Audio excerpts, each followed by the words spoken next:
not been able to get hold of Majestic Huh? because she's been doing a lot of stuff. Okay, So we're just gonna go fast. all right. Oh, she just got back to me. She said yes. Well done.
Nine o'clock here on Live Impact News on WCNC Plus. Good morning to you. I'm Jane Monreal on this Thursday morning.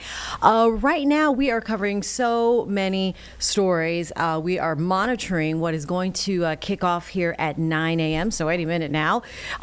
Secretary Duffy is planning to host this FIFA World Cup 2026 kickoff celebration. You could see a lot of folks there milling about, hosting a celebration ahead of tomorrow's FIFA World Cup draw. We know that the White House World Cup Task Force Executive Director, among other VIPs, are going to be there. Former professional soccer player Kobe Jones, he's a major star from back in the day, also there. So a lot of people are excited about this, and many folks are going to be delivering remarks regarding the World Cup that's going to be in part here in the U.S. next year. Also, yesterday we did see, last night, if you saw it here on WCNC Charlotte, NBC, and Peacock, the lighting of the Rockefeller tree there at 30 Rock. Beautiful as that stands with a little bit of a breeze there in the air. And we are also looking at this for the next couple of days. CDC holding a meeting, advisory meeting today and tomorrow Today on the agenda, they are discussing the hepatitis B vaccine and preparing to vote on whether the agency should scrap its long-standing recommendation that every baby gets a Hep B vaccination within 24 hours of birth. So we'll be monitoring that as well. Also, looking at the tennis invitational that is on the docket here on WCNC Charlotte. They're holding a press conference this morning in a panel style. That's coming up at 9:30, and our crew is headed to Spectrum Center for that. So good stuff this morning on a Thursday morning. However, if you're just waking up, maybe you went to work, to the office, grabbed that cup of coffee. It's a good idea. I saw a lot of frost on the ground, a lot of frost on the windshields. Majestic Storm here in the Live Impact studio, monitoring everything that is today's forecast. Hi, Majestic. How are you? I know you're running around, so busy, trying to keep track of all of this wet, chilly weather. Although not wet yet. Not wet yet. It has been cold, but really, I think tomorrow is going to be really the busy day. That's for sure. So let's get into it because we're following a lot of different things today. If you're getting ready to head out the door, really, we're not seeing any significant problems. Yes, it's cold outside. Grab your layers. You're going to want that today. Temperatures this afternoon, though, really not looking too bad. Low 50s overall, a dry, mild day. They're in Blowing Rock this morning. It looks pretty nice. Wanted to show you our impact radar. We actually got a video in from a viewer this morning out in Mooresville. Of course, that's out by Lake Norman, of a couple of random snow flurries already starting. Very random. Temperatures are cold enough to happen, but we really don't have a lot of moisture that we're working with yet. So let's just detail out really what we're watching now, and then I really want to get into our weather impact alert forecast for tomorrow. You can see 36 degrees right now here in the Queen City. We are looking at a cloudy day today. Up in the mountains, also cloudy and cold. This is out there in Beech Mountain. They've had their snowmakers going all morning long. Fake snow though today. I think real snow for the mountains by tomorrow. This is out there in Lake Norman. We've also been monitoring for pockets of fog and even freezing fog. We've had fog, but also those below freezing temperatures, and when you encounter both of those, you can actually see that fog freeze onto surfaces. So if you're ever traveling and it's a cold, kind of winter-like morning, take a look at your temperature, because if it's at freezing or below, just make sure you're driving carefully, especially on on-ramps, off-ramps, bridges, stuff like that.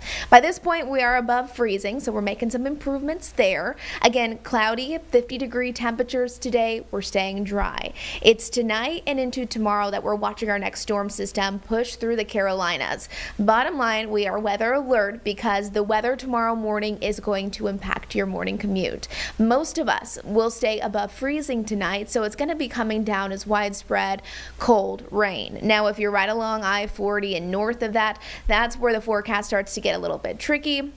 Likely going to see a wintry mix of rain, sleet, some snowflakes, some accumulating snow for some as well. And then if you're already making plans for your weekend, we do have a rather cloudy weekend, a cold weekend with a few rain showers here and there. 30s for most of us, 40 degrees right now, though. They're in Jefferson. As we're looking at Morganton, 10 degrees cooler. And this is what I'm talking about, those pockets of dense fog where temperatures are still a little bit below freezing, like in Lancaster right there. If you encounter that fog, just be careful as you're traveling, especially on those bridges. Now, overall highs today going to be a little warmer than yesterday. Yesterday we topped off into the 40s. Today let's plan for 50s. However, increasing cloud coverage will be the name of the game. Yesterday we had a little sunshine, which was nice. Today, cloudy, overcast conditions ahead of the system that's approaching. Now, overnight lows, I always watch this when I'm looking at winter weather because temperatures play a big role in what kind of precipitation we're tracking, what we're forecasting, and what we eventually actually see. So lows tonight in Charlotte around 38 degrees. That's good. Yes, it's cold, but it's not freezing and below. In order for us to actually get that snow, we need moisture and we need cold temperatures, and it's hard to get both at the same time. Now, some of us actually will get some snow tomorrow where those temperatures are going to be much cooler, especially up in the mountains. So here's that system right here. Here's our satellite and radar, zooming it out, big picture perspective. A lot of heavy, widespread rain. You can see it really tapping in across Louisiana, Alabama, Mississippi, heading towards Georgia, and then making its way across the Carolinas next. Notice to the north of that, though, areas in Oklahoma, Arkansas, even Missouri, tapping into a little bit of snow this morning. Once we're zooming it in, though, across the Carolinas, we are just looking at overcast skies, cold temperatures, and really not working with a lot of moisture quite yet. But remember, tomorrow we are under a WCNC weather impact alert time frame, so make sure you're just staying close to our weather team. We're going to keep you up to date with this. Really, the biggest impacts with tomorrow's forecast, it's going to be on the Friday morning commute. If your kids are heading off to school, it is going to be rainy, it's going to be wet, it's going to be miserable if you have to work out in the elements. But if you work out in the elements, you're probably a pro at this. You know how it goes. Layers, rain gear, all the things. Again, right along I-40 and especially north of it, that's when we'll start to see that transition from just cold rain into potentially sleet and snow, and some of us actually getting some accumulating snowfall up in the mountains. So if you plan on traveling tomorrow, make sure you're paying close attention to the forecast. I think travel conditions will be much better Friday afternoon compared to Friday morning. Futurecast looks like this. Again, not seeing any problems today, but look what happens. Pausing time here. This is 3 o'clock in the morning tomorrow, so most of us are asleep at this point. But notice temperatures. Always watch those temperatures. We're seeing 40s right around Charlotte. That's good. That's just your normal kind of annoying, miserable rain if you have to be outside. But again, this is still early in the morning while most of us are asleep. Models are still showing right along I-40. Temperatures start to get a little bit cooler, but still we're not seeing freezing or below at that point. So could we have some snowflakes mixed in? Sure. Could we have rain? Absolutely. And then snow, look at that blue. Likely that's where we'll actually get some accumulating snow, where temperatures are going to be below freezing for a couple hours at least. Here's 6 o'clock now. We're still seeing that green. Remember, the green is just normal rain here in the Charlotte metro area. So with that being said, your morning commute, it's going to be soggy. It is going to be rainy. We could even have pockets of brief heavy downpours for us. So take it easy on those area roadways. Here's 8 o'clock, still to the north, not completely done with that winter weather. And then by mid-morning, early afternoon, we'll be good to go. It's just going to be a rather cold day. Moisture, wet, soggy for the first half of our day. Will be dry for the second half of our Friday. But then temperatures tomorrow, they're going to struggle, only rising into the upper 30s to near 40-degree temperatures. I wanted to touch on this too because the National Weather Service has also issued winter weather advisories for Ashe, Watauga, Avery counties, parts of Caldwell and Burke counties, starting at 7 o'clock tonight until 1 o'clock in the afternoon Friday. So this makes sense because these are the areas where temperatures will be cold enough that we could actually get some snow, slick and icy spots. We're still forecasting around 2 to 4 inches of snow that could fall, especially up towards Ashe County specifically. The closer you get up to the Virginia state line, that's likely where we'll actually have that snow. And I know those ski resorts, I always love looking at those cameras in the morning. I love snowboarding. So they've been making their own snow, but hopefully this will help and they can have their own natural snow. You can see once we kind of head to the south a bit, a trace to 1 inch, and that area shaded in white.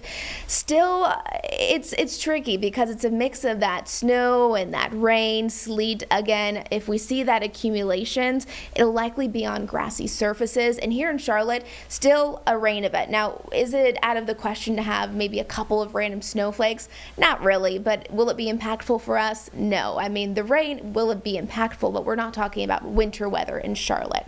7-day forecast looks like this. Jerry Hunt Super Center, of course, 52 degrees, cloudy skies, no real problems today. It's just going to be while we're asleep, while we're waking up tomorrow, a lot of moisture pushing into the Carolinas, and it's all about the temperature. So we'll be on this. We'll be on this tomorrow, watching this. Voices in the room. Like, what in the world?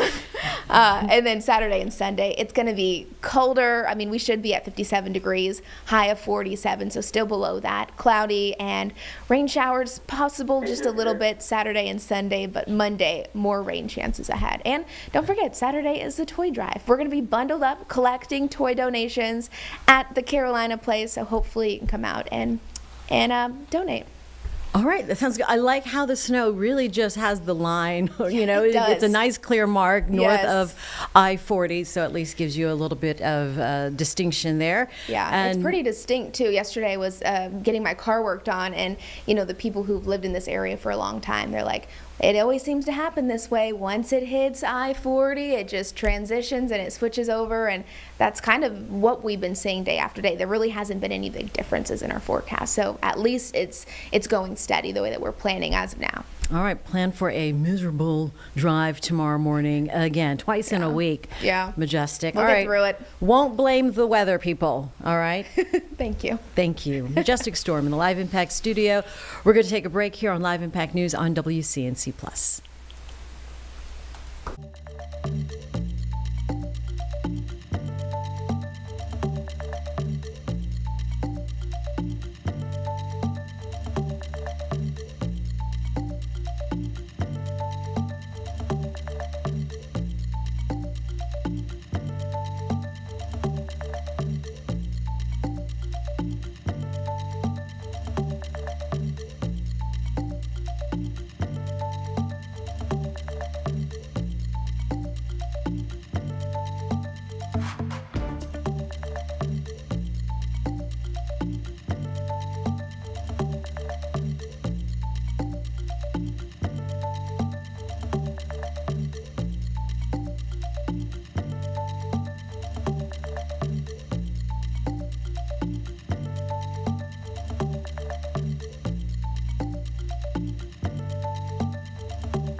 Want to bring you some breaking news right now. This is a homicide investigation taking place. CMPD putting this out just moments ago. They're conducting a homicide investigation in the 4800 block of Tuckasegee Road that is in the Freedom Division. We're working to learn more information, but looking at this map, you can see it is right there on the corner.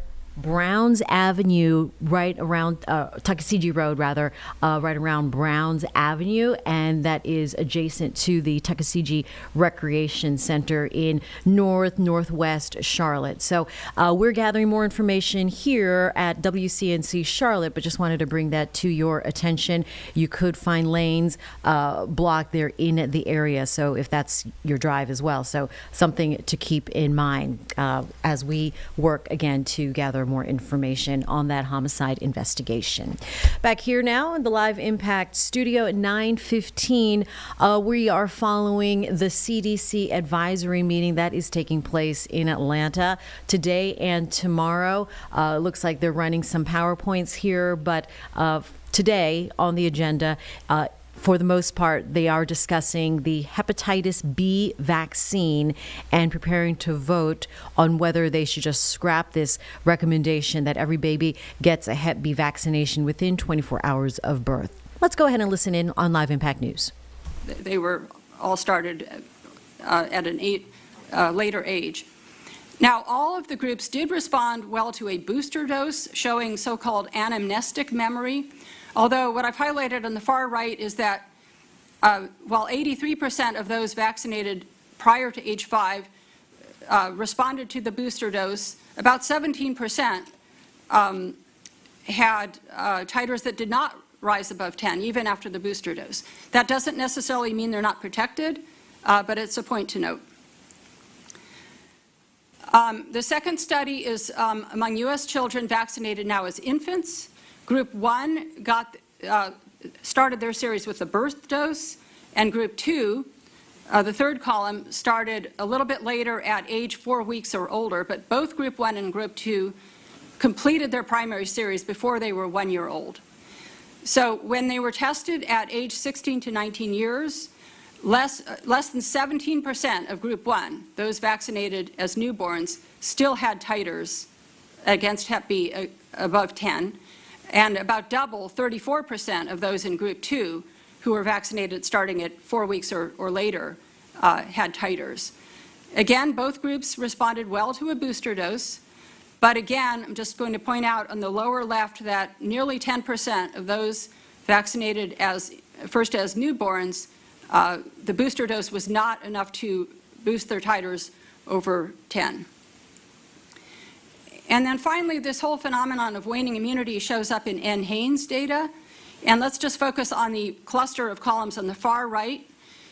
This is a time series of NHANES. In the earlier rounds of NHANES in the 90s and 2000s, these were kids who were probably vaccinated as older children, not as newborns. And about more than 50% of them still have titers. Whereas We are going to go now to the beginning of the FIFA World Cup kickoff celebration with Secretary Duffy, who is expected to make remarks. But right now, there's Kobe Jones here on the podium. Let's listen in. And it's a sport that propelled me to another level, and it's an opportunity for so many different people to experience that same gift. I want to let you know that the pride and the honor that I have to be up here to have participated in the World Cup, and let you know that it truly is indescribable. Having been a part of the games in 1994, I can't underscore the impact that 94 World Cup had on me and had on the entire country. For those of you that maybe weren't around and didn't have the opportunity to be there and weren't a participant during that time, I think we have to look back and understand what soccer was like in 94. It was a sport that not many people knew a whole lot about here within the United States. There was a very passionate group that did understand it. There was a passionate group that was saying, you don't know what's coming your way in 94 when the World Cup is coming. That it is special. That it is a moment that will be indescribable. And let me tell you, it was exactly that. Being part of that 94 team and coming from an era where no one really knew about soccer and there's very little visuals of soccer on TV, it was special to see the 94 World Cup, come to fruition. We went from a situation where there were very few people knowing about soccer to all of a sudden it was like, what's this game? What's it all about? People wanting to be a part of the World Cup. I can remember a particular experience, and this is very LA-centric, because that is where I'm from, that let me know that, wow, this is something special. If you know Los Angeles at all, you know the freeways are always crowded, no matter what. Being part of the team for that 94 World Cup, and this is the moment where I knew this was really something special. We're on the bus, going to training during the World Cup. We're heading to the 5 freeway, and there's no one there. I'm like, wait a second, what's going on? And then I looked down and saw that the police had stopped the entire 5 freeway, for our bus to drive through smooth to go to training. That was the moment for me where I said, being from LA, okay, we made it. We're here. Everyone's going to love this game and is going to participate in this. But let me tell you, there are some upset people, on the freeway trying to get to work. But that was the moment for me. That I really knew that we had made it. 30 plus years later, we have the World Cup coming back to the United States. It is something special. I try to put it, or try to think about it in the way of explaining it to those of us that have children. If you think you know what's going to happen here, you don't know. It's like saying, oh, I've had my first child. Guess what? The second child is going to be just like the first one. No, we know that that's not true. Completely different. This World Cup will be different. It's going to be bigger, better, brighter, more exciting.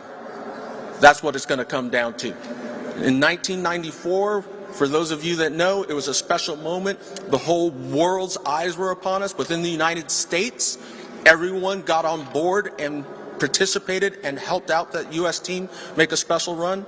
Well, in this World Cup, we have double the amount of teams as in 1994. There are going to be 48 teams spread across 3 different countries, where we have the opportunity to bring all of these countries together. Between Mexico, Canada, and the United States, we are going to be celebrating the World Cup here with 48 different teams. This is the opportunity to bring cultures together. This is going to be a special moment, in my humble opinion, where everyone's going to be coming together to celebrate the beautiful game. And as they say, in the old African proverb, it takes a village. Well, that's exactly what it's going to be like for this World Cup. It's going to take a village, and you are all part of that village, to make sure that everything is going right within this World Cup, and the celebrations can be special for everybody here. This is not only a celebration of the beautiful game, it's a celebration of the 250th anniversary of our nation. So that's a whole nother level, where, as I was talking to some people, we do have the opportunity for the U.S. to possibly play on July 4th, where something could be really special and take it to another level. But I want all of you to know, the games are more than the 90 minutes on the field. It truly is a celebration for all of these different countries that come here during the World Cup. It's not just the 90 minutes, it's the celebration before, it's the celebration after. And we know when we talk about events, you talk about those 90 minutes, but you'd also talk about the experience that you had around it. And everyone here is going to be a part of that. So I want to say, for the work that all of you are doing, making sure that trains run on time, that planes bring tourists in and out safely, trucks are delivering food to the stadiums, all of that is essential to make it something special, to make it a memory for all the fans, all the people, and everyone watching around the world. It truly is the beautiful game. It does take a village, and we are all part of that village. Okay. So thank you for what you do, and let's get the show started. First up, we've got a quick video from my colleagues at Fox. Can we roll it?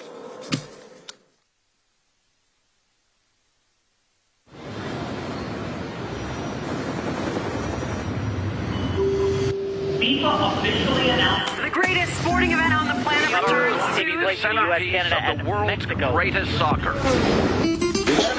It is a party, it's a celebration for the world. Wake up, America, it's time to go again. Truly an event like no other. This is incredible. This is going to be the biggest, the best World Cup. Fans are ready for this one.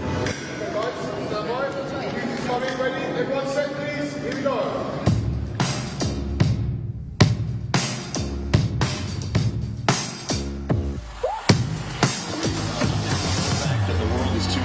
Billions of people around the world. There's so little in this world that unites us as a country, unites us as a planet.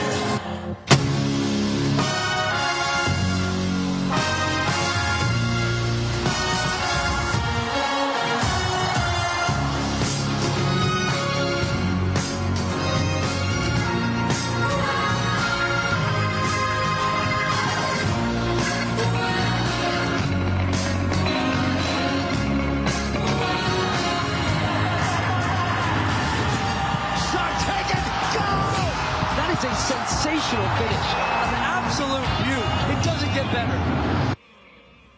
There is just so much quality. Look at that.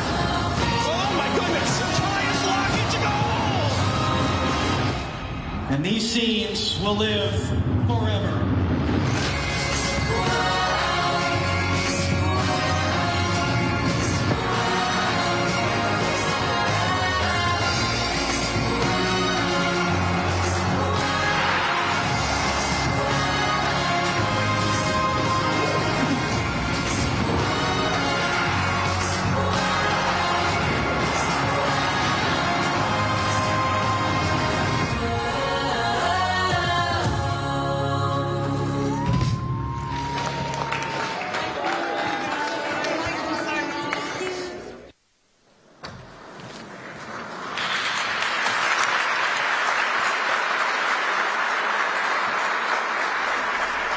love that.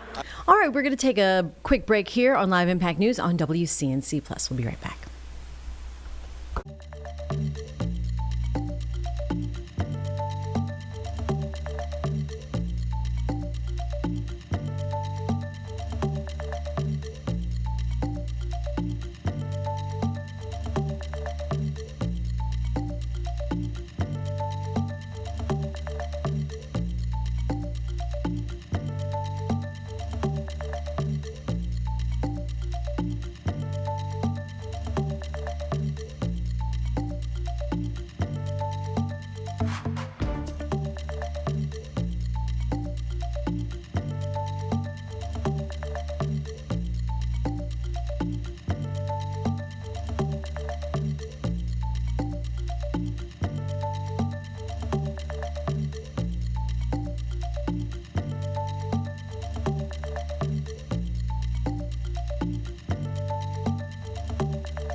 Just about 9:30 here on Live Impact News on WCNC Plus.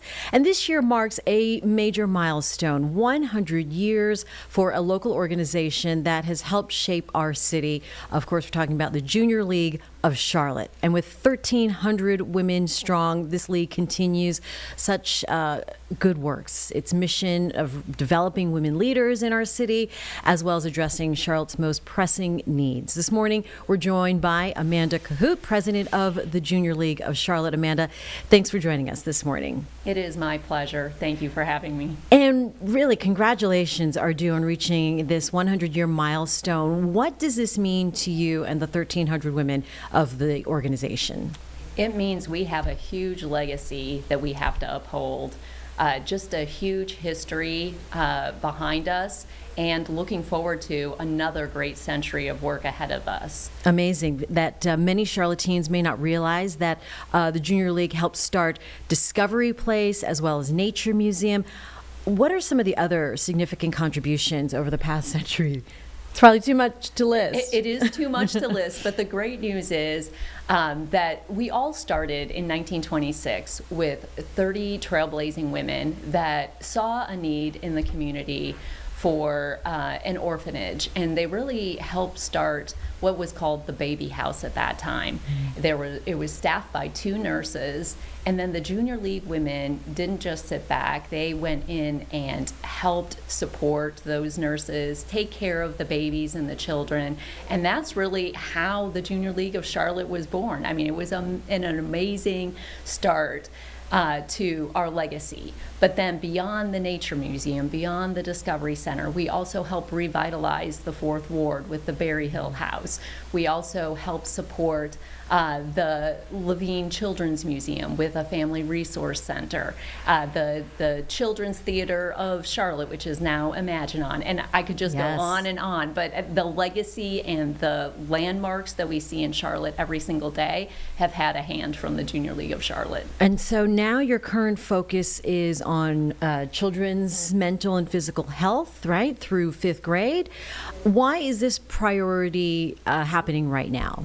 Yeah, we come up with focus areas every 5 years. And so this focus year is in effect until 2028. And we just looked out into the community. And as we have, as a part of all of our years within the Junior League that we've been in existence, we look to see where there is a need within the community. And so when we picked this focus area, we really saw that there were underserved areas within the Charlotte community that we could help children and the physical, mental well-being of them, 5th grade or kindergarten through 5th grade. So that's really how we decided on this. The numbers are staggering, and we really wanted to help them in all the facets that they need support in. So what does this look like on the ground with 1,300 women? How does this get organized? Yeah, I think that's a great question. Really, we do that through organizing with community partners. So we have 4 community partners that will span our 100th anniversary. We have Second Harvest Food Bank, Classroom Central, Thompson Child and Family Focus, and Girl Flow. And we're really excited about the fact that we could help pack backpacks for children in need through Classroom Central and put goodies and food in there. We can help make sure that teachers have the tools that they need in order to help underserved children. We also can do mental health sessions through Thompson, and then of course making sure that there are hygiene kits and period products for those children that need it and don't always have that. So we're really excited to get on the ground with these organizations to do that work. It is amazing, and it seems that there is a place for anyone with your time, treasure, and talents, right? If people want to get involved, within the group or maybe from a distance, how can people do that? Absolutely. They can go to jl.charlotte.org. That is our website. And that will allow you to learn all about the Junior League of Charlotte. And we have an application process that you can apply to become a member of the Junior League of Charlotte. And we would love to have everybody join us. So that application, we are recruiting now. That application is open in the spring of 2026, and we would love to have everybody come join us. All right. How are you celebrating 100 years? Well, I love that because it's right around the corner. Yes. The main thing that we're doing right now, and the most exciting thing, is our Week of Giving. And what's exciting about that is we have a 2-pronged approach to how we are handling Week of Giving. The first is the backbone, and what we've been talking about today is the fact that we do all of this volunteerism. And so for this entire week, all of our members are canvassing the Charlotte community and volunteering on the ground all day, every day. So we're really excited to be able to do that level of support in the community. And then we're also raising money. So we're raising $100,000 to support our 100th anniversary. So if you would like to give, I think we have a link, or you can go to the website, and we would love to have the community help support us as we really dive into our mission and help support the community. Fantastic. And really beyond the centennial celebration, the vision for the next chapter for the Junior League is what? What does that look like? It really looks like continuing to bring in great women that we can continue to train. As you mentioned, the mission of the Junior League of Charlotte is to advance women's leadership for meaningful community impact through volunteerism, collaboration, and training. So we train up our members to be able to go out into the community and make a huge impact. And that develops the members individually as well as professionally. And a lot of our members go out and really make a difference within the community. They run for city council, they run for school board, they run a nonprofit, they are great leaders within the corporate environment as well. And so really looking forward, it's bringing those people in that we can have that impact in, that then really the Charlotte community gets the value of all of that. That's amazing. Good works attract good people, and it sounds like the Junior League of Charlotte is doing just that. Amanda, thank you for joining us. Anything else you want our viewers to know today? I would just have a quick wrap up by saying, we have had such a great legacy with 1.7 million hours given back to the community over the 100 years, and $13.7 million given to the community. So come join us, and we would love to have all of you and your support. Fantastic. Junior League President Amanda Cahoot joining us here on Live Impact News. Appreciate your time. Congratulations on celebrating 100 years of a fantastic, strong organization for the women and future women leaders of Charlotte. Appreciate your time. Thank you. And we'll be right back here on Live Impact News on WCNC Plus.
Right now, time is 9:39 here on Live Impact News on WCNC Plus. We are just dipping into this live feed happening right now out of D.C. This is a House Healthcare Framework presser where we have lawmakers from both sides of the aisle holding a press conference on what they're calling a new healthcare framework. Let's go ahead and listen in live on Live Impact News. Thank you. Thank you, Jen. All right, good morning, everyone. It's great to be here. I just want to say two things. First of all, with the tax credits expiring, healthcare is going to become unaffordable for millions of Americans. And they're going to make the risky choice that my parents had to make when my father lost his job when he was 58. They had pre-existing conditions. It was before the ACA. And they made the decision to not have health insurance. They just couldn't afford it. There are going to be many senior couples, age 60, who are going to see their health insurance go up to $33,000. It's just not sustainable. They're going to make the risky decision to go without health insurance, and that means we're all going to pay higher premiums. These premium tax credits have worked to make healthcare affordable for millions of Americans. We know that there are reforms that need to be made, and that's what this group is about. It's basically us deciding that we're going to come together, we're going to work. It's not a red issue, it's not a blue issue. It's an issue about making sure people have access to healthcare. And that's why I'm so proud to stand with all these members who are really committed to finding a solution.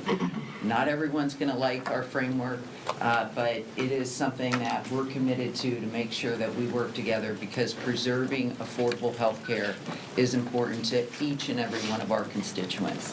Thank you. Oh, Juan Ciscomani is next.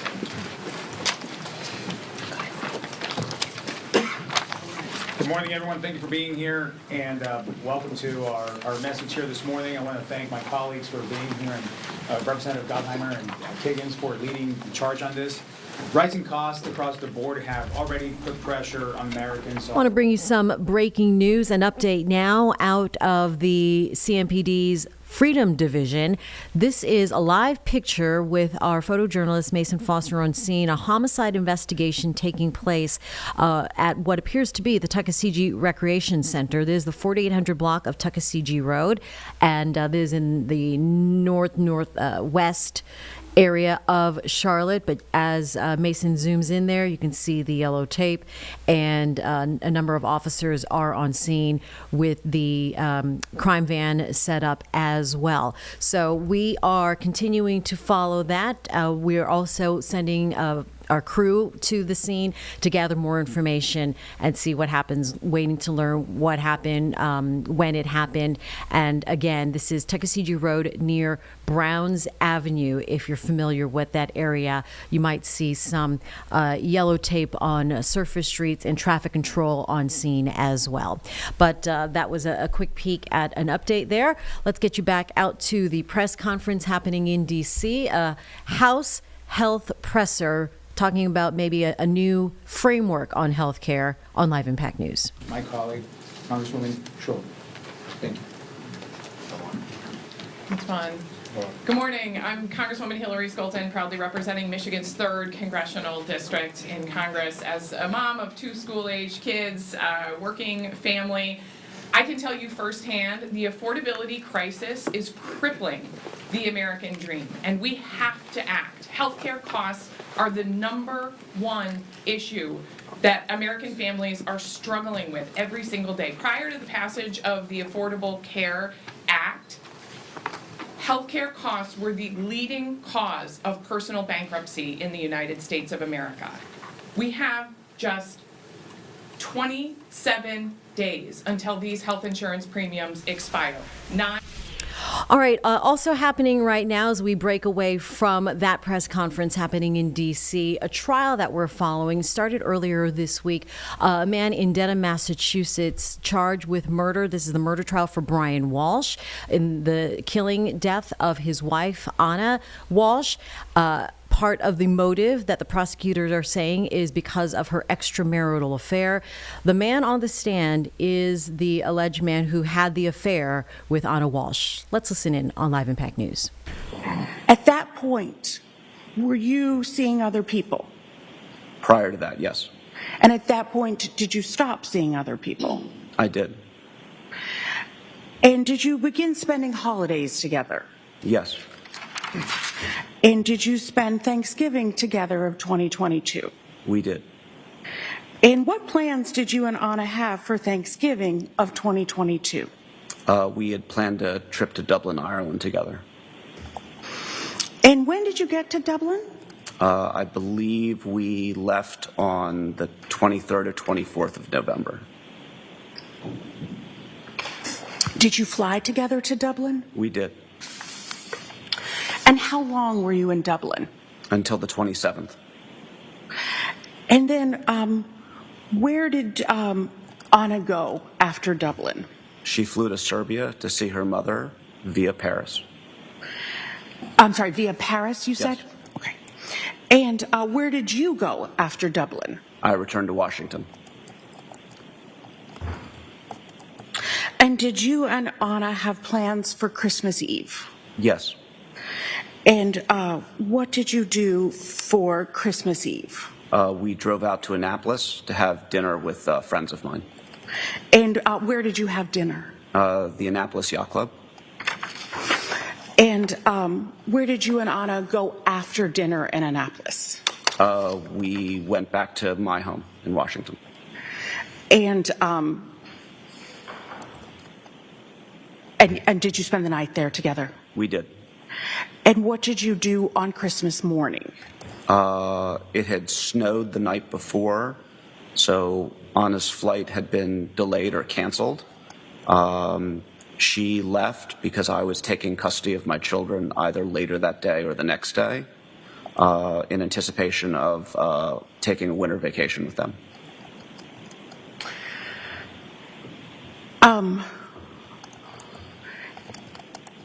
And do you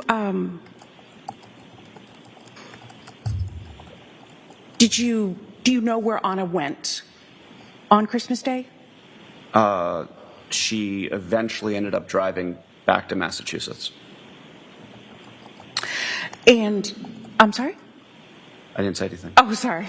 So she went to Massachusetts to Cohasset? Yes, I believe so. And did you and Anna discuss how Brian Walsh reacted to Anna not being in Cohasset on Christmas Eve and getting there later on Christmas Day? She told me that they had an argument about it, and there were some points of contention. Did you and Anna discuss any stressors about that, or any stressors in her marriage to Brian? The biggest stressor was his inability to resolve his criminal case, and the fact that because of that, she couldn't be with her children and bring them back to Washington, D.C., and the fact that it felt like it was holding up her life. Was there any discussion about credit cards? Yes. And what was that? Anna was the primary breadwinner with her job in Washington, and one evening she was looking through her credit card statement and had found numerous charges that Brian had made, and they had had a conversation about it that was heated. It was about some sports memorabilia that he had purchased for some sort of sports memorabilia business.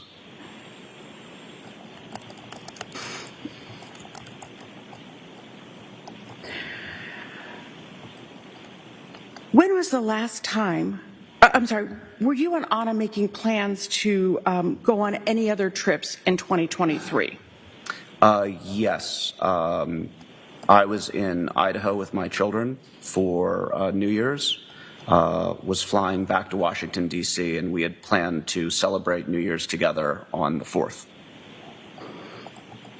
And were you going to go to any other locations together, any vacation locations?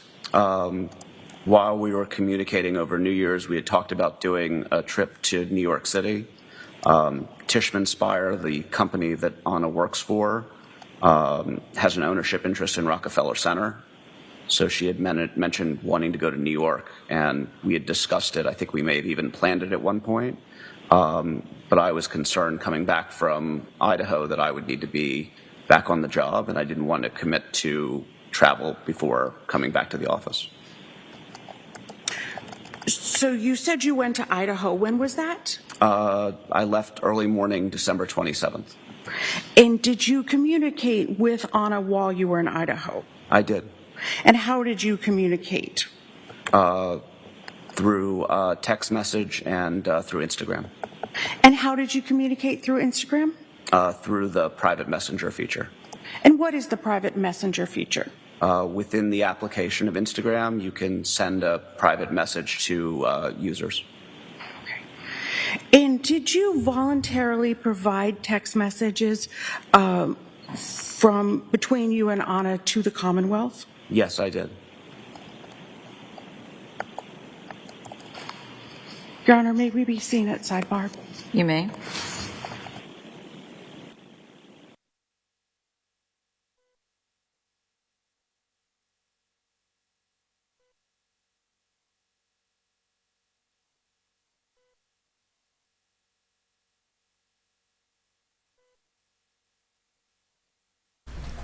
All right, as they do a sidebar there in Dedham, Massachusetts, just to get you caught up here, that is William Fastow, the man who had the affair with Anna, who was killed.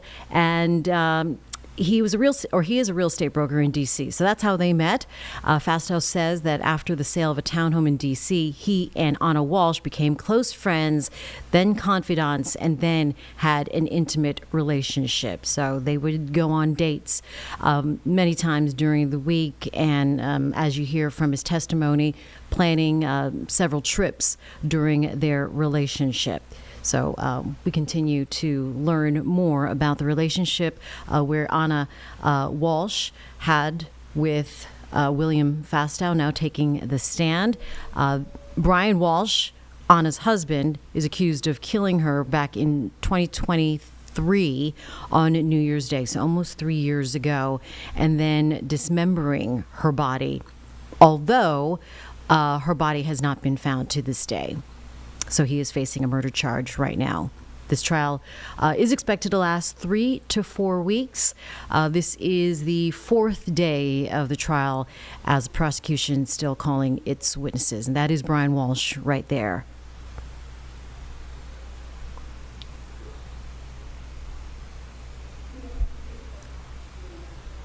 All right, let's continue to go ahead and listen in. Actually, we're going to go ahead and take a break here on Live Impact News on WCNC Plus. We'll get back to Denham, Massachusetts after.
All right, back here now at Live on Live Impact News at 9:54. We want to take you out to the scene of a homicide investigation in the Freedom Division at Tuckasegee Recreation Center. Let's listen in live.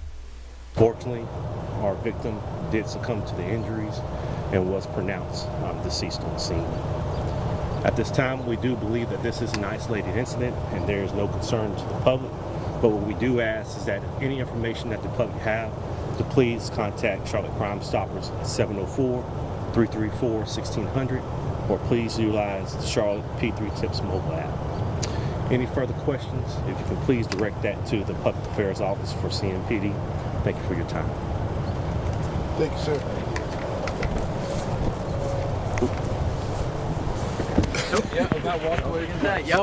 All right, back here now on Live Impact News at 9:55. What we are learning right now is that they have found the body of the person killed in this homicide investigation now taking place. As you can see, that officer is walking away, but this is in the 4800 block of Tuckasegee Road, right near the Tuckasegee Rec Center, or if not at the rec center itself.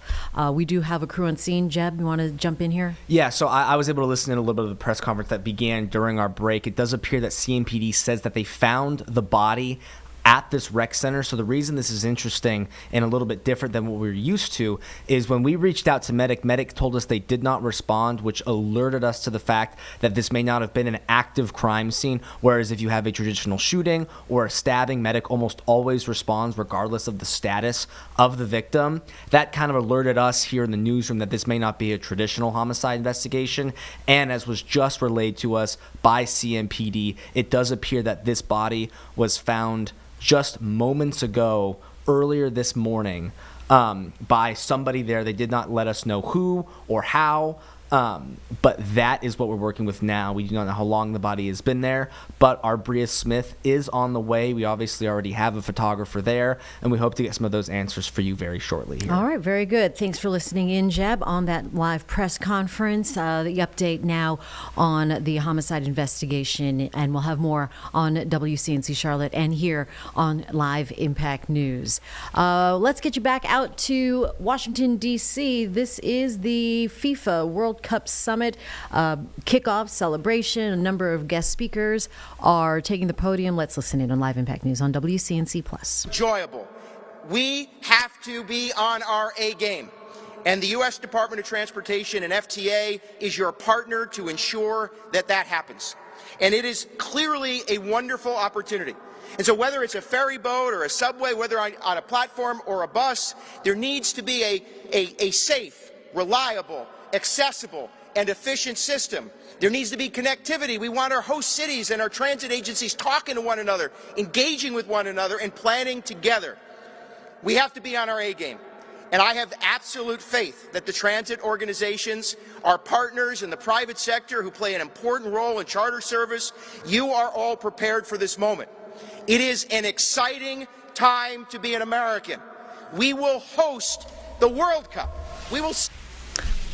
Just wanted to take you back out to Dedham, Massachusetts real quick. For some reason, they are walking out. Brian Walsh, the man accused of killing his wife. This is when we know they are taking a recess. All right, so to get you caught up there out of Massachusetts, Brian Walsh accused of killing his wife on New Year's Day in 2023. The man taking the stand today, we anticipate will continue to be William Fastow, the man who is said to have had an affair with Anna Walsh, and part of the motivation for what the prosecutors are saying is the reason why Brian killed his wife. He faces a murder charge, and we will continue to follow this trial. So we will get you back out now to the FIFA World Cup Summit on Live Impact News. The strength, the innovation, and the reliability of American transit all across this country. And so together, I think we're going to meet the President's expectation, we will meet Secretary Duffy's mission, and we will put on the best games the world has ever known. Let's go USA.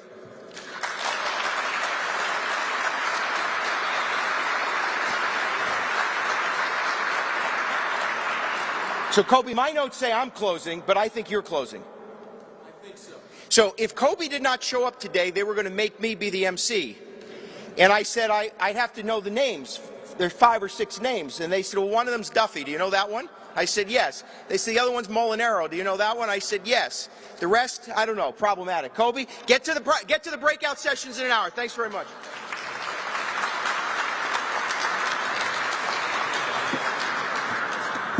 All right, well, as we close out this portion of the programming, there's somebody special that wanted to chime in. So my good friend Alexi Lawless has something to say. He wishes he could be here today, and I think we're going to roll something. Greetings, Alexi Lawless here.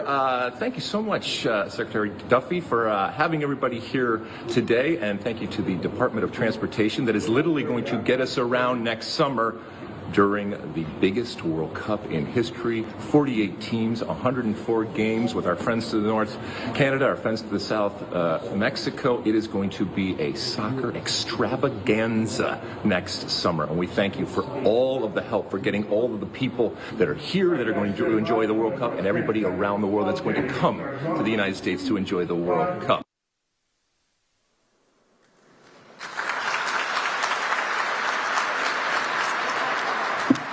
Thank you all for coming, and remember to enjoy the beautiful game. Take care. Thank you. All right, people are excited about the FIFA World Cup coming to 2026, hearing from every major star and name maker in the world of football. We're going to take a break here on Live Impact News on WCNC Plus. Back in 2.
Just after 10 a.m. here on Live Impact News on WCNC Plus. I'm Jane Monreal. We are covering a local story for you now out of the Freedom Division from CMPD, a homicide investigation taking place in or right around the Tuckasegee Rec Center. Moments ago, an officer from CMPD gave a brief statement on what they know now, what they can tell us. Let's play this for you on Live Impact News.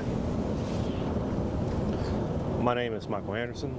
I am the Patrol Major of the Northwest Service Area Bureau, Charlotte-Mecklenburg Police Department. At approximately 8:16 a.m. today, we received an assist medic call for service regarding an individual lying on the ground unresponsive at the 4800 block of Tuckasegee Road. Officers arrived on scene, and upon further investigation, noticed and observed that our victim had an apparent gunshot wound. Charlotte Fire Department and medic did arrive on scene, but unfortunately, our victim did succumb to the injuries and was pronounced deceased on scene. At this time, we do believe that this is an isolated incident and there is no concern to the public, but what we do ask is that if any information that the public have, to please contact Charlotte Crime Stoppers at 704-334-1600, or please utilize the Charlotte P3 Tips mobile app. Any further questions, if you can please direct that to the Public Affairs Office for CMPD. Thank you for your time. Thank you, sir. And we will have our Bria Smith gathering more information. She'll update us here on Live Impact News this afternoon, as well as WCNC Charlotte, both on linear and here on the Plus. Get you back out to a healthcare press conference taking place with lawmakers from both sides of the aisle talking about a new healthcare framework on Live Impact News. I stand with my friends. Look, we got to make some reforms, and I stand and I'm ready to make reforms, but you can't get the work done if you don't propose something. And as I would said, we are at least proposing something, and we're willing to sit down, and we've sat down with the Senate and the House, and hopefully our leadership on both sides will look at what this bipartisan group is doing. So with that, I want to say thank you to my colleagues, and especially Josh and Jen. This time, it's my pleasure to introduce my good friend, Mike. Where are you, Mike? Laura again. Thank you again for your leadership also. Thank you. Thank you, Henry, and thank you to Josh and Jen for organizing this today. It's very easy to vote no. All right, it looks like at 10:05 they are beginning to wrap up that press conference here. Let's switch gears, still in D.C., but right now Secretary Rubio and the Kenyan president are here for a signing ceremony. This is a health framework of cooperation signing ceremony. Let's listen in here live now on WCNC Plus. Be engaged moving forward as we move into this new phase of trying to bring stability to Haiti. But we understand and believe they cannot do it by themselves. So I wanted to use this as an opportunity to continue to encourage countries in the region and around the world to step up and contribute and be a part of this effort. We need their money, we need their funds, and we need their personnel as well to make this work. If we had 5 or 10 countries willing to step forward and do just half of what Kenya has done already, it would be an extraordinary achievement. And we hope that that will happen. It needs to happen. If we're serious about it, it needs to happen. Everybody likes to have press conferences and put out statements about how terrible the situation is in Haiti. It's time to do something about it. And I particularly point to the countries in our hemisphere, in the Western Hemisphere, in the Caribbean Basin and beyond, that we need to step up in this hemisphere and do more. The United States will continue to do its part. But I just wanted to express again our gratitude. Today we're here to announce the first signing that we're going to have with the first country in the world on our America First Global Health Strategy. And I want to, for members of the press and the public that will learn about this through you, walk a little bit, very briefly, into exactly what the thinking is. The United States has spent billions of dollars over the years in helping with health strategies all across the world. What we learned over time, and especially after coming here, is that oftentimes, and I'm oversimplifying it, but this is an accurate description, what would happen is we would go to a country and say, we're going to help you with our health care needs. Then we would drive over to Northern Virginia somewhere, find an NGO, one of these organizations, give them all the money, tell them go to this country and do their health care program for them. That NGO would then take about some percentage of that money for their overhead and administrative costs. And by the time it got down to it, the host country had very little influence. It was sort of imposed on them. and only a percentage of the overall money ever actually reached the patients and the people on the ground that we were trying to help because of these costs. This makes no sense. So why are we hiring American and international NGOs to go into other countries and run healthcare systems that are parallel and sometimes in conflict with the healthcare systems of the host country? If we're trying to help countries, help the country. Don't help the NGO to go in and find a new line of business. And so that's what the model that we're breaking. We're not doing this anymore. We are not going to spend billions of dollars funding the NGO industrial complex while close and important partners like Kenya are either have no role to play or have very little influence over how healthcare money is being spent. Bottom line is, if you want to help a country, work with that country, not work with a third party that imposes things on that country. And so for us, the first, we hope to sign many of these in the days to come. But the first one we're going to sign is with Kenya. And the reason why is twofold. Number one, because of our close partnership. Number two, because they have stable and strong institutions, both in government and in the healthcare sector. And over the next few years, we're going to be investing $1.6 billion in health assistance over the next 5 years. And you'll see how that program works out. But the investment is a combination. It will allow us, first of all, to leverage the private sector to create a sustainable U.S. health assistance model around the world, and not just in Kenya, but this is the perfect place to prove that it's going to work, because it is going to work. And what it means is that money is not just going to be spent to provide medicine and care, it's going to be spent to improve the domestic infrastructure, healthcare infrastructure, so that in 5 or 6 or 7 or 8 years, countries will say, we no longer need this much assistance, if any, because we have our own system, you've helped us to build it, it's now delivering results, and in fact, we now, these third, maybe Kenya, want to go and teach other countries how to do it.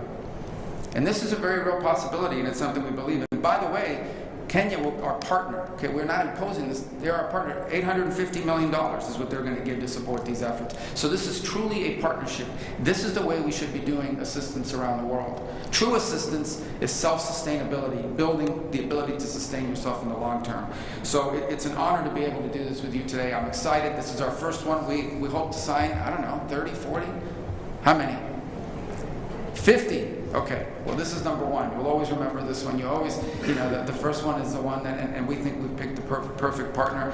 I thank you for being here today. I know you're also here. You're going to join us in a few minutes over at the Institute of Peace for another important topic on the Democratic Republic of Congo and Rwanda. So we're grateful you're here for both of these things, but it lined up perfectly. We are honored to welcome you to the State Department, Mr. President, and thank you for joining us today. Thank you.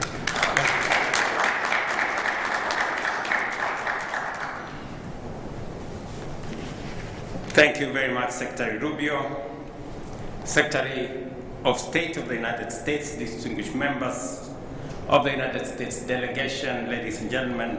For over a quarter of a century, the United States has worked alongside Kenya, investing over $7 billion in well-being, health, and progress of our citizens. This partnership has saved millions from malaria, from HIV/AIDS, tuberculosis, and other life-threatening outbreaks. Together, we have built resilience, restored hope, and supported impactful institutions. Today, we reaffirm this consequential, transformative, and historic partnership, which stands as a testament that becomes possible when two friendly nations unite around a common vision and a shared resolve to make healthcare systems not only stronger, but more resilient and truly sustainable.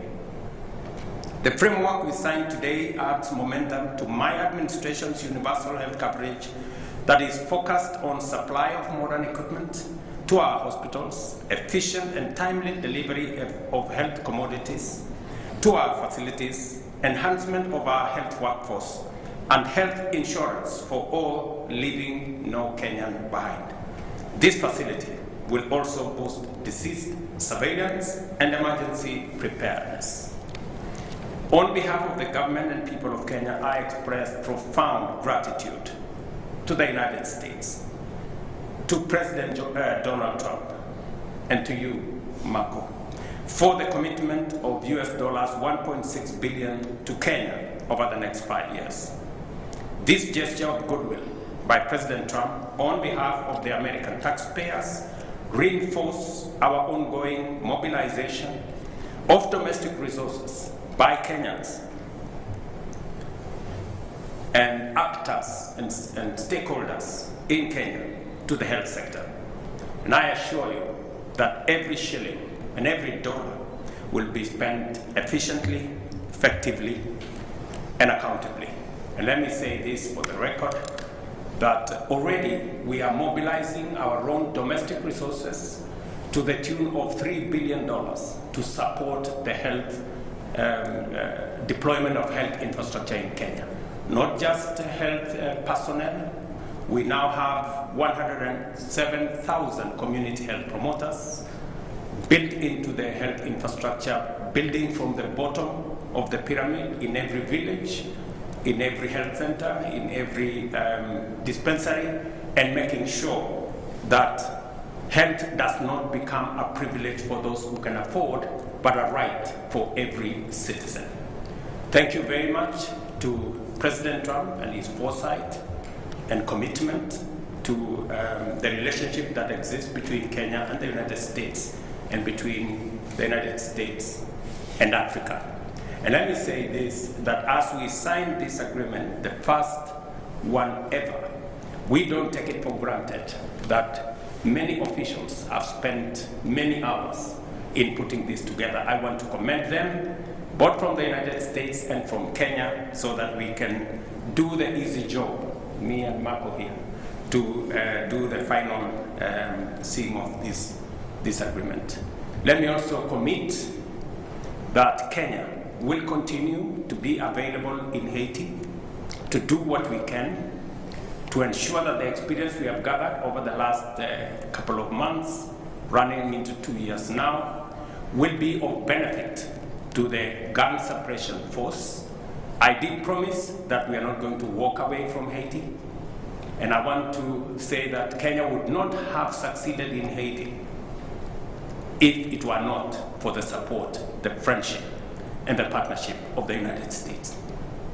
We look forward, and I join Secretary Marco in encouraging others from across the globe, especially in this region, the Organization of American States, that this is your neighborhood. If they can step forward with personnel, with resources, with equipment, with funding, we can all contribute to helping humanity in Haiti. And Kenya will play our role. We will make sure that there is a smooth transition, and we will play our roles even after that to make sure that we do not lose the gains that have been made. Thank you very much. We will be also participating in one of the most consequential and historic signing-in ceremonies in the next event on Eastern DRC that will see stability, peace, and progress achieved as a result of the bringing together of the various teams and creating an ecosystem where our region, the East African region, we can unlock the potential that comes out of the peace and stability that we envisage, and encourage all actors that we work together towards the success of what President Trump has put together. Thank you very much.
Thank you.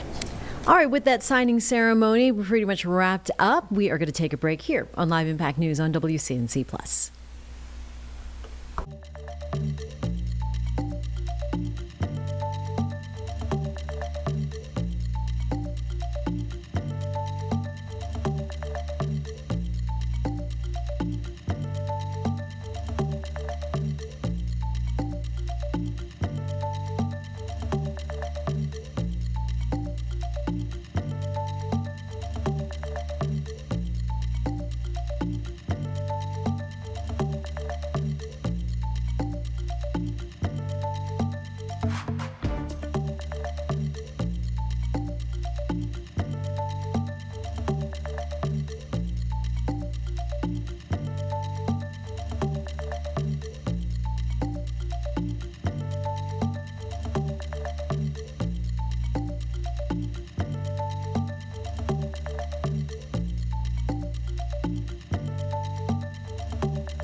Back here now on Live Impact News on WCNC Plus. Time right now is 10:20. We want to go to an interview where our Julie Kay spoke about the legal aid group that is seeing a surge in demand for immigration services. She was here on Live Impact News yesterday talking about amid some funding cuts that the needs and the demands for their services are actually on the rise still, and this as Operation Charlotte's Web persists. The updated numbers from Homeland Security that Border Patrol arrested 425 people since their deployment happened in Charlotte back on November 15th. But here's Julie's interview right now on WCNC Plus. ISSA MANYO with an accent mark and MERVIN. Okay. Good. Yeah. All right. So first, before we get into what we're really here to talk about, if you could walk me through Charlotte Center for Legal Advocacy for people who aren't aware of it, what you guys do here, and your mission. Sure. So we're a nonprofit law firm. We offer free civil legal services to those in need, and our mission is to pursue justice for those in need. So what does civil legal services look like? Because a lot of times people are like, what does that even mean? It is just meeting people in their most basic needs from a civil legal perspective. So people have a constitutional right to a criminal law attorney if they get in some trouble and they need some help in that realm, but they don't. That doesn't extend to civil legal services. So if you have a need for basic needs like shelter, safety, stability, food stability, things like that, there's no constitutional right to an attorney in those cases. And so civil legal services and those providers are really the only ones that help meet that need. There's been a lot of instability across the country recently, especially in those basic needs like food needs, things like that. Yeah. But I know here in Charlotte, things have been rather tense with Border Patrol having a full operation here. What have you seen in terms of need, particularly in the last couple weeks stemming from that operation? Right, so it's been a really challenging time for our immigrant neighbors in the community, including those that are documented. There's many people like myself who are of, Latino descent it's been a terrifying time. And we've seen so many people, friends, family, a lot of people in the community have seen people detained or they've seen them affected in some way or another, like the economic effect that it's had on small businesses and just locally. So it's had a significant effect, and it's definitely a chilling effect. which I think is part of the goal. But you know, the great thing about it, the silver lining, if you will, is that we live in an amazing community, and I think what this time has shown is that Charlotte is great, right? And we have a city that loves its community, that really comes out to uplift the community in whichever part of the community that is at any given time, to make sure that people have what they need and to just band with them. And I think that's been incredible to see that, and it's been really heartwarming in the midst of a really challenging time. And I know you guys are doing some things outside of your normal realm to help out right now. What are those things that people can reach out for if they need help? Yeah, so our immigration unit typically works on humanitarian relief, and so that they work with unaccompanied minors as well as survivors of trafficking and abuse in their visa cases. But right now we've added power of attorney clinics and appointments for those needing assistance with emergency planning in the event that they're detained or deported, to make sure that their children are protected, that their assets are protected. So we're providing those, and we're doing it in a safe way, in a way that's trauma-informed and really thoughtful. And so we encourage people to look us up if they're interested in that, and we will get them the information safely. Have you seen more people reach out, or are people Absolutely concerned to reach out right now? Okay. No, we've definitely had an uptick in interest, both clients and, as I mentioned, you know, pro bono support. We have an incredible community here who really steps up, and so we've seen an increase in both of those. And so yeah, we have. I don't think we, to your point, I don't think we have as many walk-ins because that's a little riskier. But we've certainly had people call or reach out via email. So for people that are interested in receiving help, they can walk in or they can call. Either is fine. Absolutely. Okay. Yeah.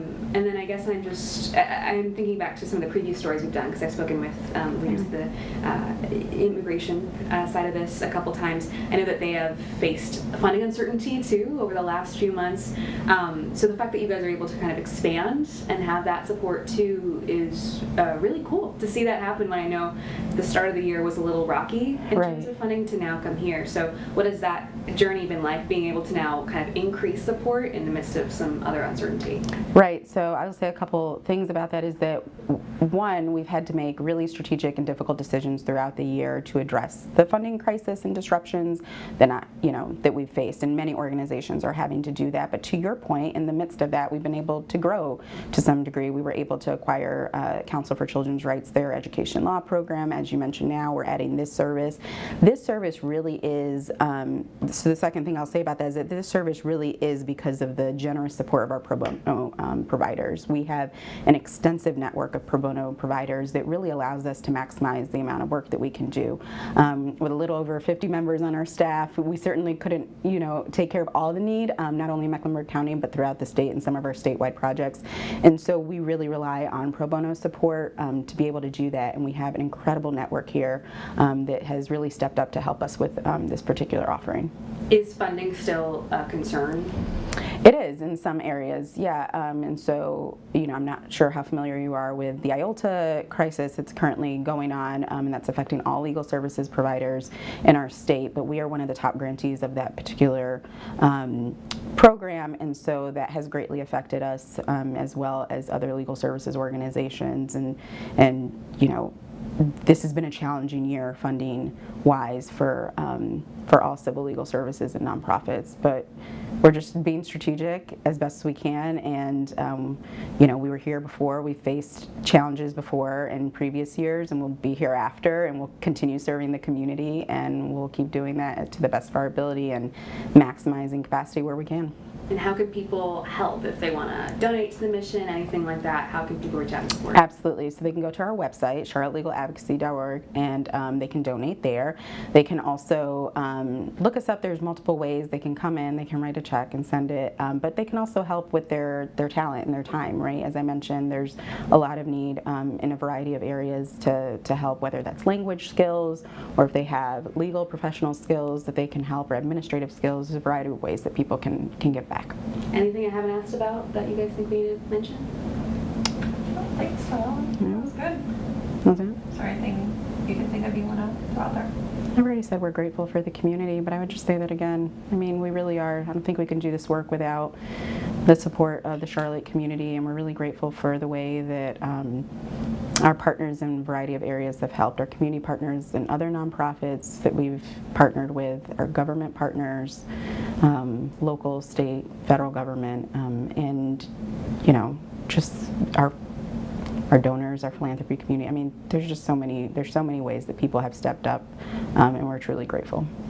I guess one thing we kind of touched on was, I know Border Patrol there's kind of some confusion about whether or not they've left. ICE, of course, is still here. But even though there's been less, I guess, instances recently, that fear's still lingering, correct? Absolutely. The fear is still lingering. I mean, I don't think, you know, we didn't know about their plans until right before it happened. And so there's never, it's never, you know, it's rare that we would get that information like ahead of time. And so I think it's wise for us to, I don't know, to live in fear, but to be mindful, right? I think it would be irresponsible to say, oh, they're gone, we're good. You know, and I don't think that would be responsible for the communities that would be affected by it. And there's all sorts of lingering effects, even if they're gone, right? There's like I mentioned, the economic effects to the small business community in our area in particular. Like in East Charlotte, there's so many small businesses that are still facing the effects of, you know, people not coming in and people not patronizing their businesses. And so that's, you know, we'll see that happening. There is a campaign going on, Fuerza del Este, put on by Charlotte East, and so encouraging people to go into these businesses and support them and support local small business. So I encourage you to look that up. I think that'd be great. Yeah. All right. Thank you. And we'll be right back here on Live Impact News on WCNC Plus.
Back here now on Live Impact News on WCNC Plus at 10:32.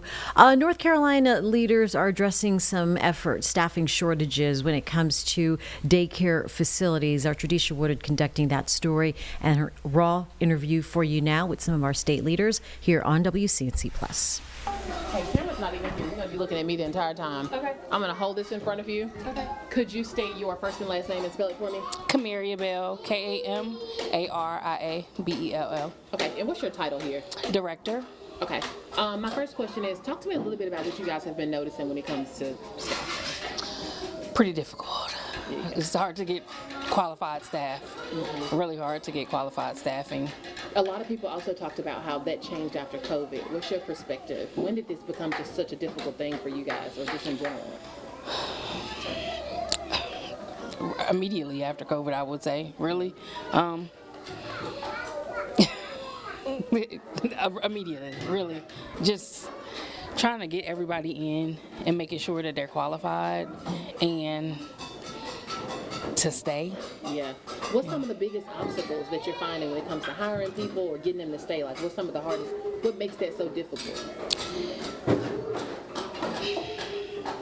Making sure that they're actually dedicated.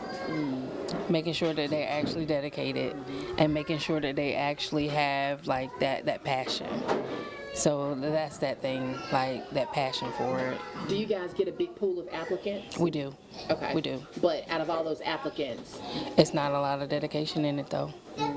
So it's still a big pool of it, but it's still not a lot of dedication in it. And we know the state right now, they're working to implement different programs where folks aren't having to pay for school and do months. They're trying to give free programs where folks can get into some of these facilities in weeks. What's your thoughts about that? Do you think that's going to help a lot of the local facilities here staff up? It could. It could. If it could. I would say it could. It could. Why do you think it's so important to invest in early child care? Because that does help with a lot of the growth for these littles. These littles need that. That helps with a lot of their education. When you have that early childhood education and catching things early, that sets the bar. So. What do things look like on a day-to-day basis when staffing is tight? Like, what kind of crunch does that put you guys in? Ratios. That makes ratios. That means staffing is hard to, sometimes we're having to close. Sometimes because we don't have the numbers, the staff to be here. So, if the numbers are too high with the kids, then we don't have the amount of staff. Or if, we don't have the kids, then we do have the staff. Then. So what's the hardest to place right now? Is it infants? Is it toddlers? What's the longest wait list that you guys have? Right now it's toddlers. It's hard. Yeah. How long would you say the wait list is, and how quickly does that list actually shrink? It doesn't shrink fast. It don't shrink fast because it doesn't shrink fast because they stay in a little bit longer, but it doesn't shrink fast. Yes, it's hard. Okay. Is there anything else you'd like to mention or say that maybe I didn't mention? No. Okay. You did a good job. Thank you. I have questions. Yep. What you got? When you say in an interview you can't tell the dedication, what do you mean by that?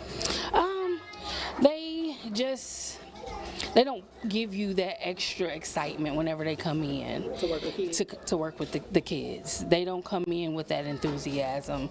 They don't come in excited. They don't come in, happy. They come in and it's just like another day. And it's like, you want to, when you come in that door, those children are feeding off your energy. So you don't want to bring it in as this is just another paycheck for me. You want to come in as this is what you love to do. So that's not that dedication. Like, you don't want somebody to drop their kid off and it's like, you want to drop your child off and make it feel like home. What are you hearing from parents that are like, okay, I'm still waiting to get on this list? What are you hearing from parents that you talked about sometimes having to close your doors? How frustrating is that for parents? That I have to work. So when do you know, are you going to get somebody in here? I'm hearing this from a lot of different places. Like, a lot of you daycares are suffering from this. Like, what are you guys doing? How can we help? Like, what do we need to do? Like, what's the issue? And it's just like, honestly, it's hard. It's not just us, it's hard for a lot of us. At 10:37 here on Live Impact News, we are following the trial of Brian Walsh out of Dedham, Massachusetts, the man accused of killing his wife Anna back on New Year's Day 2023. The man here on the stand right now is the man who is said to have had an affair with Anna. He is testifying about their relationship, and it seems that 43 pages of text messages have been entered into evidence. Text messages between Anna and William, the man who is said to have had the affair with Anna. Let's listen in on Live Impact News. I did not, but he called me a few hours later again. When was that? A few hours after the initial call, so maybe mid-morning, noonish. I couldn't tell exactly. And did you answer that second call? No, I pushed that to voicemail as well. Did Brian Walsh leave you a voicemail? The second time he did. And did you provide that voicemail to law enforcement? Yes, I did.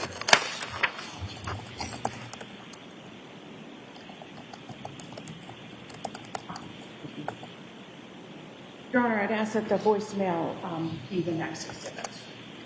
Any objection? No, Your Honor. The voicemail message from Brian Walsh to William Fastow is now in evidence as Exhibit 148.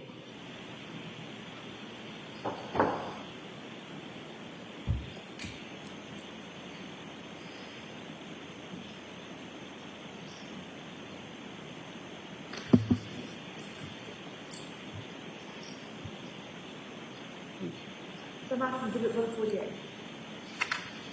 I'd ask Ms. Gilman to play that now.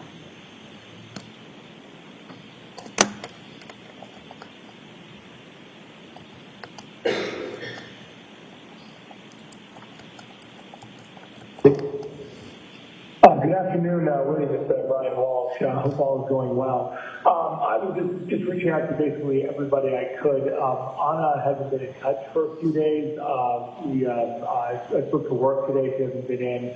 They went to the house and she wasn't there, or it was like she's been there recently. So just wondering if you've spoken to her in the near, recently, like Sunday or the last 2 days.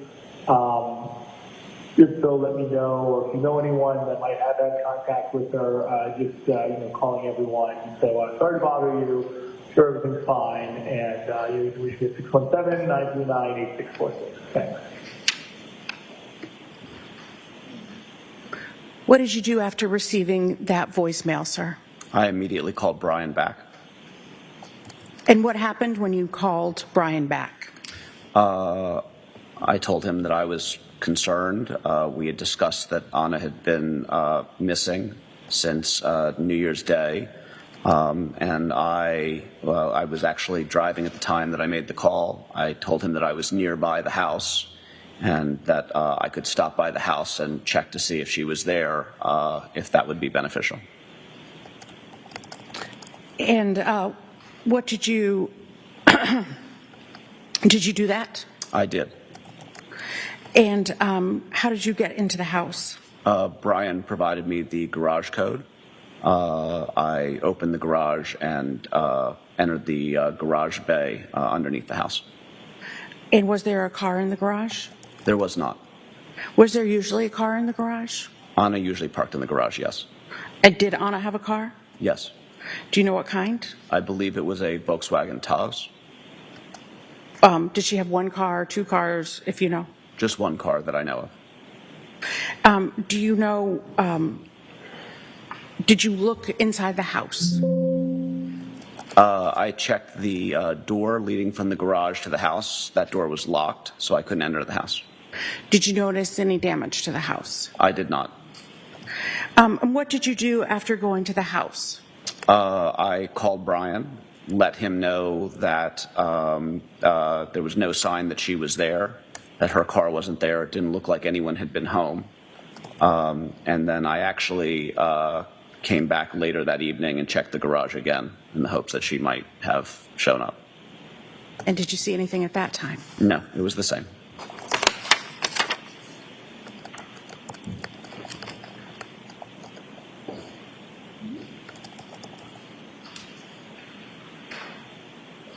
Your Honor, I approach. You may.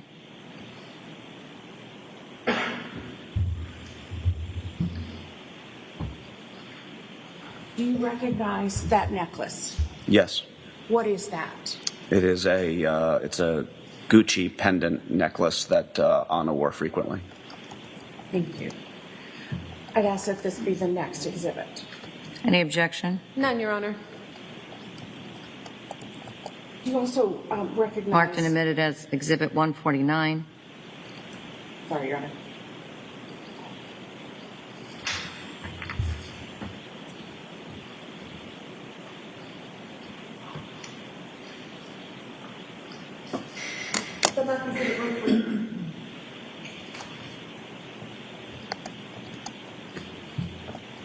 Do you recognize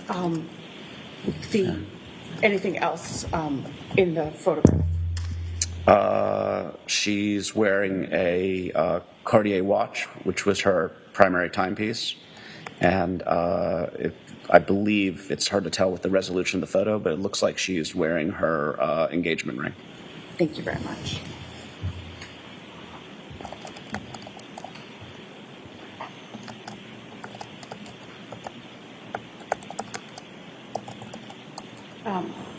Your Honor, I'd ask that this be published to the jury. Again, this has been blurred at... You may, and you can publish it electronically, and you can do it the old-fashioned way also. I'd ask to do it the more modern way. All right. Go right ahead. Thank you. As you wish.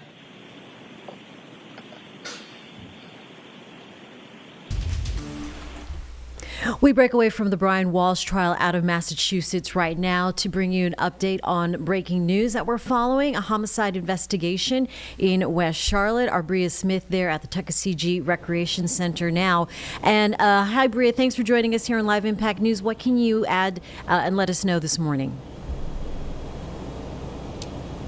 Yeah, Jane, like you mentioned, we are here at the Tuckasegee Recreation Center, and the act is active. I'll step out of the view so you guys can take a look at all of the action here. There is some yellow tape where the incident happened. Now, police say that at approximately 8:16 this morning, they received a call for service here off of Tuckasegee Road of an individual lying on the ground unresponsive. Now, once medic, the fire department, and officers arrived, they found the individual lying on the ground and was later pronounced deceased due to a gunshot wound. Now, at this time, police do believe the incident is isolated, so is no concern to the public there, and the investigation will remain active as they are currently, as you can see, piecing those parts together for this investigation.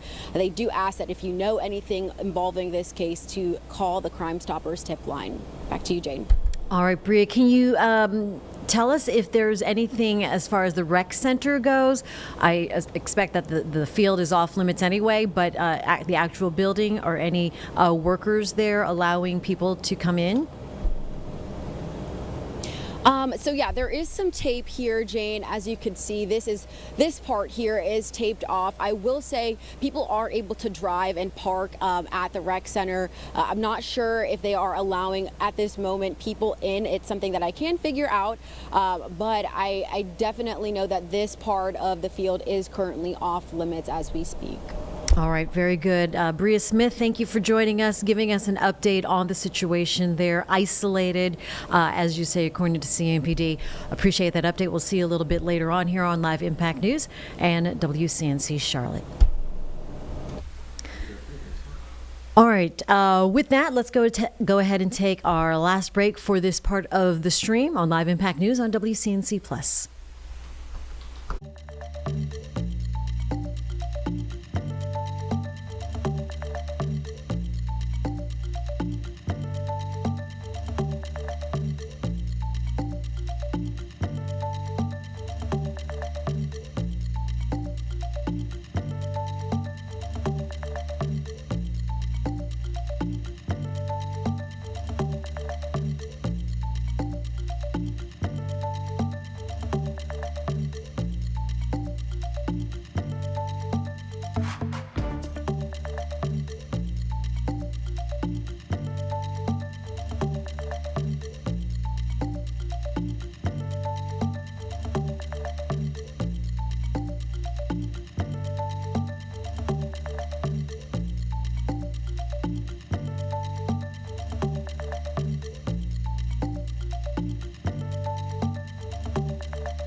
Here at 1048 on Live Impact News on WCNC Plus, William Fasto is said to have had an affair with Anna Walsh, who was killed allegedly by her husband. This is the murder trial for Brian Walsh out of Dedham, Massachusetts.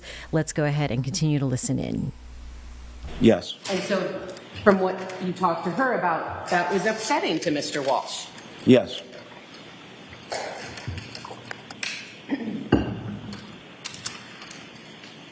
The property that she purchased for the family, that was about $1.3 million?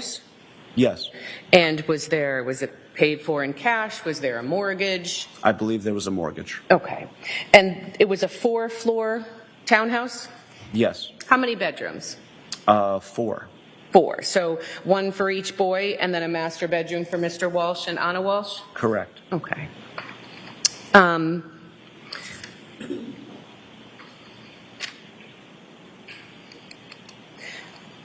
When you initially became friends with Anna Walsh, I think you said you would communicate with her through text message and Instagram? Yes. And Instagram, you said it's private. I think the kids say DM. You would DM each other? Sure. Okay. So when you were communicating on Facebook, you weren't posting romantic, intimate messages on her public Facebook page? I was not. Okay. And I think you had told us that you would comment on her page, but would you comment like, love you, can't wait to see you soon? Or would it be something like, oh, fun night or great pic? It was more the latter. Okay. So they weren't flirtatious, open messages? No. Okay. And you had mentioned on her Instagram that I think, or maybe you didn't, she would post a lot. Yes. Okay. You were never in any of those photographs? I believe that she referenced me in one of those photographs. She had attended a yoga event that I had hosted. Okay. And she had posted a picture of herself at that event, and I believe that she had tagged me in that photo. Well, you were the host, right? Yes. You set it up. Yes. So she went, it was like, hashtag thanks Will for yoga type thing. Yes. Okay. And your Instagram page, you weren't posting pictures of the two of you on that page? I was not. Okay.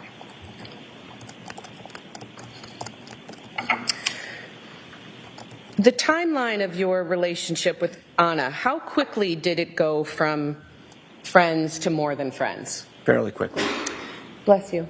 So were you intimate with her after a week, after a month? When did you start becoming intimate? To be honest, I don't remember the exact moment, but I know it was very shortly after her move to Washington, D.C. Okay. You had mentioned, I think, that things had gotten more serious in July, so it had been going on for a few months at that point? That's correct. Okay. So from the spring of 2022 through New Year's Eve of 2022, during your conversations or time with Anna Walsh, she never told you that Brian was suspicious of you? I had asked Anna what Brian's reaction would be if she ever found out. My question is not what you asked her. My question is, at no point did she ever come to you concerned and say, I think my husband knows I have an affair or he's suspicious of you? We had one episode where Brian called me while we were out to dinner, and I showed the phone to Anna because it was unusual for Brian to call me. Anna then later called Brian, and Brian had claimed that one of their children had taken his phone and called me by accident. That would be the closest thing that had happened where we felt concerned that maybe Brian had found out. So I guess I'm not asking if you felt concerned. I mean, you're having an illicit affair. You're always kind of concerned someone's going to find out, right? I mean, I suppose. My question to you is, did Anna ever text you or call you and say, ugh, I think Brian is suspicious that I'm having an affair? Anna never texted or called me and said that she felt that Brian knew that we were having an affair. You had mentioned that you had introduced or socialized with your friends and Anna Walsh. Yes. The friends that you had that you would socialize with Anna Walsh, they weren't connected to Brian in any way? No. Except for Jen Mutlow. Jem, okay, and did Jem Mutlu ever come to D.C.? He did not, but we had correspondence. Okay. And as far as you know, well, let me ask you this. You didn't tell Jem Mutlu about your relationship with Anna? I don't recall. You don't recall? Okay. Anna never told Jem Mutlu about your relationship. I'm sorry, is that a question? It sure is. I don't know what Anna told Jem Mutlu or what she didn't. So Jem Mutlu was the reason you guys met, right? Correct. You guys, or you were good friends? I would say that we were professional associates. Okay. Actually, let me couch that. I would say we were friends. Okay.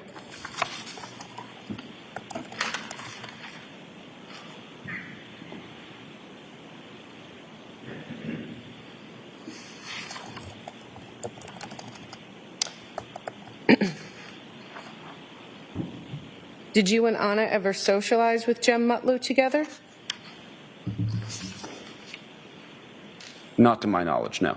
Not that I recall. So did you ever go to dinner with Jem and hold hands with Anna, flirt with her in front of Jem? No. So would it be fair to say that you were keeping this from a mutual friend of yours? I don't know if I was keeping it from him. Jem Mutlu and I had numerous conversations during the time that I knew Anna. We've had conversations following Anna's disappearance. And frankly, it's a little difficult for me to tell you what Jem knew or when or what I told him. I mean, this is something that's played out over 3 years, so. Your answer is you don't know if you ever told Jem Mutlu about your romantic relationship with Anna Walsh. I don't know if I told her before she disappeared. Okay. So you talked to him after? Yes. And you told him after that you were in a romantic relationship? He certainly knew after that we were in a romantic relationship. Because you told him? Yes, I believe so. But you don't know if you told him when you and Anna were dating? I cannot recall if I told him before or after. Okay. You had mentioned on direct that you and Anna had conversations about your future. Yes. And going into the Christmas holidays, I know you were going to Idaho. Anna Walsh was planning to head back. At that point, there was never any specific plan for Anna to tell Brian about her relationship with you. Not that I'm aware. Well, you've been asked questions and testified about this before, right? That's correct. And when you testified, am I correct that either Mr. Connor or Ms. Yaz were asking you questions about the nature of your relationship with Mrs. Walsh? Is this reference to the grand jury testimony? Yeah. In fact, let me probably ask you this. Have you had a chance before you flew up today to review your grand jury testimony? I reviewed my grand jury testimony with the state via a call that was, I think, over a month or two ago. Okay. So you were specifically asked in March of 2022 if there was any specific plan to tell Brian about your relationship with Anna, and you told the grand jury that day that there was not. That is correct. Okay. So there was no plan as Anna went home for Christmas to be with her family that she was going to come clean and tell Brian about you. As I said, there was no plan that I was aware of. She never told you, hey, Will, I'm gonna go home, I'm gonna talk to Brian, I'm gonna blow up my marriage and come be with you. She never told you that. That is correct. She didn't tell you, I really want to tell him I just want to be with you before she went home for Christmas. Objection. Sustained. That is correct. You guys never communicated on Facebook Messenger, right? We may have, I don't recall. Well, did you have a Facebook page? Yes. And did Anna have a Facebook page? Yes. And did you turn over any Facebook messages between yourself and Mrs. Walsh to the police? I don't believe so.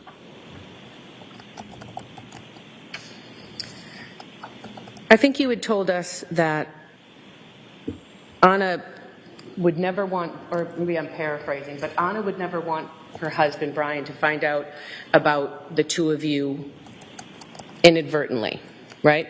Correct. That I think you mentioned integrity was the word that she used, that if anyone was going to tell him, she wanted to be the person to do that. All right, friends, we got to leave that trial. Unfortunately, it is very salacious right now, but we will continue to cover the Brian Walsh trial here on Live Impact News. Coming up on 11 o'clock, Charlotte Today is up next. Have a great day.